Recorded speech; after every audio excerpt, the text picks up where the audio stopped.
खुदावंद यीशु मसीह के नाम में आपकी सलामती हो। मुकद्दस मत्ती की मार्फत लिखी गई इंजील मुकद्दस उसका 18वां बाब और उसकी 14वीं आयत। इसी तरह तुम्हारा आसमानी बाप ये नहीं चाहता कि इन छोटों में से एक भी हिलाक हो। कलाम का पढ़ा जाना सुना जाना सबके लिए बरकत का बायस हो। खुदावंद का शुक्र हो, आमीन। तो एक दफा का जिक्र है कि कोरिया में एक आदमी बलून बेच रहा था, गुब्बारे। तो एक छोटा लड़का गया, उसने जब रेड कलर का देखा बलून तो सुर्ख रंग का, उसने कहा, अंकल आप इसे छोड़ेंगे ये आसमान की तरफ जाएगा।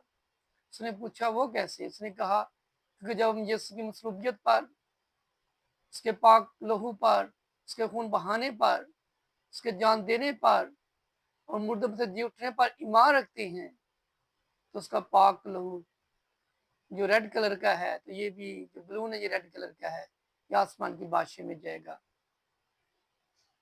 फिर उसने कहा अंकल ये व्हाइट कलर का बलून भी आसमान की तरफ जाएगा। उसने कहा बेटा ये कैसे? उसने कहा जो कि यीशु मसीह पर ईमान लेकर आता है वो खुदा के बेटे और बेटियां बन जाते हैं और वो पाक दिल बन जाते हैं। तो खुदा का कलाम पाक है और यीशु मसीह खुदा का बेटा पाक है, जो उस पर ईमान लेकर आता है वो पक्कीज़ा जिंदगी बसर करता है।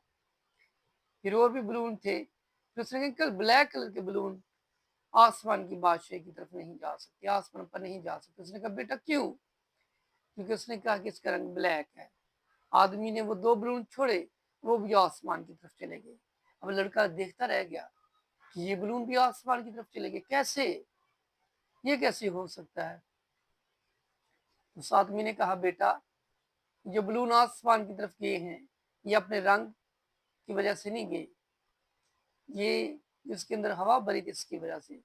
तो बिल्कुल इसी तरह आसमान पर खुदा की बादशाही में खुदा किसी तरह का कोई रंग, नस्ल, कद्दो कामत नहीं देखता। खुदा जो है वो ईमानदार लोगों को देखता है। जिस जिंदगी में यीशु मसीह होगा, जिसके अंदर उसका पाक रूह होगा, वही आसमान की बादशाही में आसमान पर जाएगा, दूसरा कोई नहीं जा सकता। तो मेरे जो मुकद्दस मत्ती के इंजीली बयान में पहली आयत में हम देखते हैं कि शागिर्द यीशु के पास आकर कहने लगे कि आसमान की बादशाह में बड़ा कौन है? तो शागिर्द भी ये सोच रहे थे मुकद्दस पतरस के